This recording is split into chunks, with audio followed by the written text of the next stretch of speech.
Alright, saving our lives with our EDC knives, and here we go. Now you got the proper stance, your back heel's off the ground, your foot's turned to about in between 10 and 9 o'clock.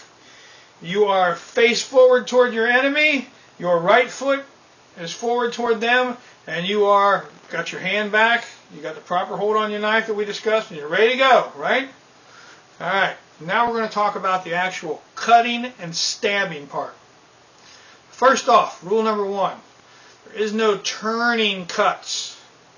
There is no twisting and turning. This is basic, really basic stuff, okay?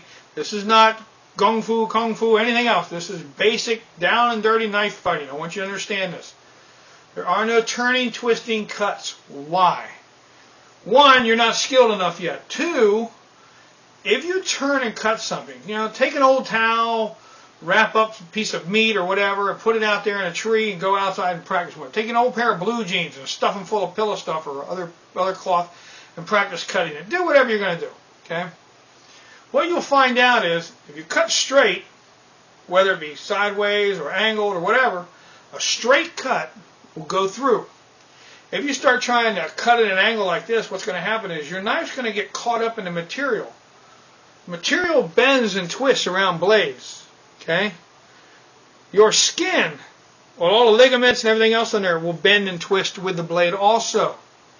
To get through the material and the skin, the quickest and easiest, it's always a straight cut. Okay? That's the best way I can explain it. Always a straight cut. Whether it be a cut diagonal or crossed or up and down, it's a straight cut. It's not a twisty-turny kind of thing. Now, pyramid.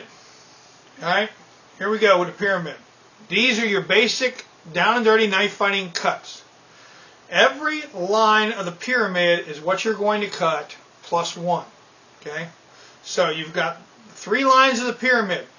Each pyramid line is an up and down. So if you cut this way on a pyramid and this way on a pyramid, you can also go this way on the pyramid and this way on the pyramid.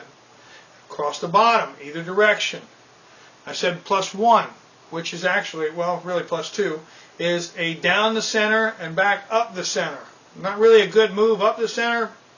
It's there in case you need it, all right? Any line you take, you can do an opposite cut on, all right?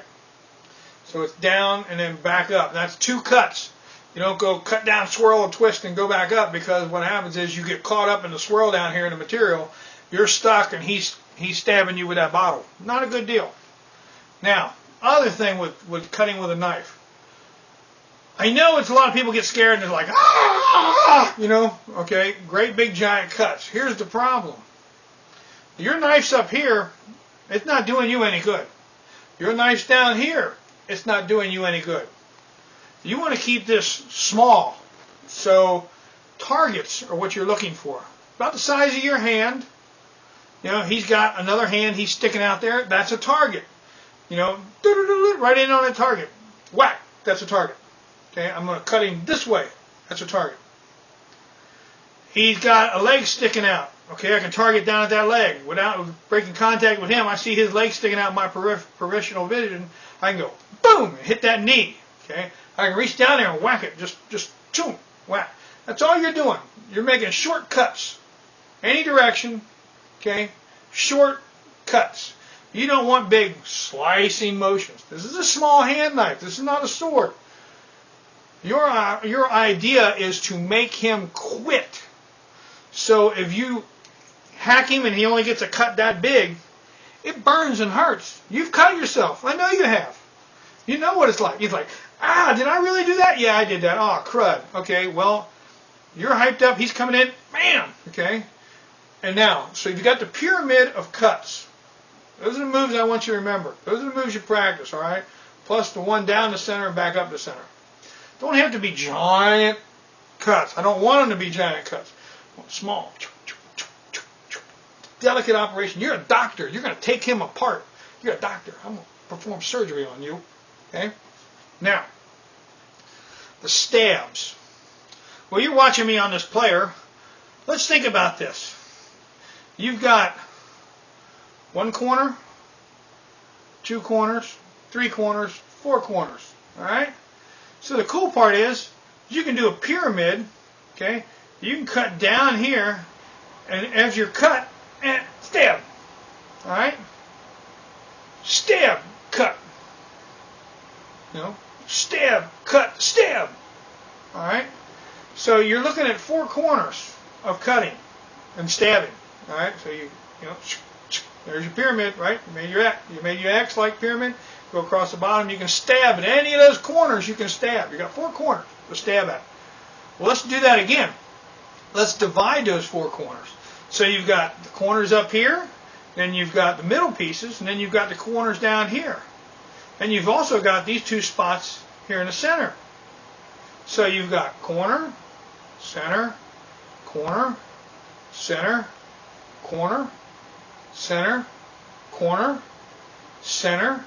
Here's the great one right in the middle. All right?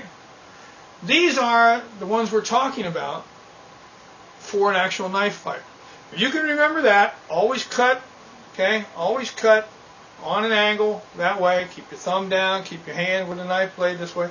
All right, keep that wrist pointed out. You've got your cuts, all right? It doesn't take a whole lot of energy to do this. Got your cuts, got your stabs, okay? Now you can like stab, cut, stab. Doesn't matter. The idea is to keep him out there, not in here with you. You don't want in here, okay? You want him as far out there as you can get him, with this hand protecting your throat, and you want to keep that thumb down, don't forget about that, and you want to stab, and you want to stab, and you want to stab, and you want to cut, little hacks, little. That's all it needs. That's all you need. You don't need this big, okay? You want to make him quit. That's what this is all about. Hold him off till your friends get there to help out. Beat him with a stick or whatever else. Hold him off till the cops get there. You don't want to have him in there attacking you with whatever he's got. You want him out there. Like I said in the very beginning, number 1 rule of knife fighting. Don't get into a knife fight. Okay? If you find yourself in this situation and all you have is your EDC, now you know. Small pyramid cuts, okay? Every one of them can be followed the opposite direction. And the stab points, 4 corners, and divide those, okay? All the way around, plus 1 in the center. Real basic stuff, not big hacking slashes, okay? Small cuts, keep him out there, keep him out there. That's the idea. You don't want these people close to you. You want them out there.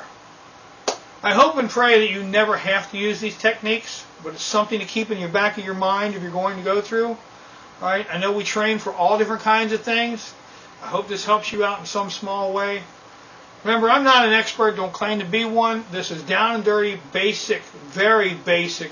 Get you by, survive with your EDC knife. Is it your best knife to fight with? Probably not. Will it save your life? I'm hoping so. Now that you know, you're a little more prepared than what you've got. Remember, you can use pepper spray, stun guns, walking sticks, canes, your EDC knife. At the point that you are attacked, anything available becomes a weapon. One thing else I want you guys to think about. There are so many small bones in your hands. My friends and my brothers have bounced for many years and done other things, and broken bones in their hands are one of their major problems because they hit somebody with their hand. Okay, anybody who does a lot of fighting will tell you, you get the knuckle jam, you do this, you do that. It's very bad. If you can hit somebody with something else besides your hands, be like the Bourne experience or whatever it was, and just beat them up with a book. Okay, in prison, a rolled up magazine works for a lot of guys. Be like Big Dirt. Get your prison shank. Do your stuff there. So, in an emergency situation, your bag, your knife, your keys, pepper spray, stun guns, everything becomes life-saving. And you know what? To save your life, you go before the court and they say, well, what happened? Well, he attacked me. What'd you do? Well, I beat him with my cane till he quit coming. I've done it. I've actually been to court for beating a guy with my cane. They said, how many times did you hit him? And I said, till he quit coming after me. The judge said, okay, go home, have a good one, thanks. I said, thank you, sir. And he got 6 months for attacking me while I had my cane. My cane became a defensive weapon at that point in time. So, different things, different courts. I'm not saying you're going to stay out of jail, but at least you'll be alive, my friends, and that's a big plus for a lot of people. So, be careful out there, and when I see you next time, I'm Rich the Ridge Hunter for Around the Cabin, defending your life with your EDC knife. Y'all have a good one.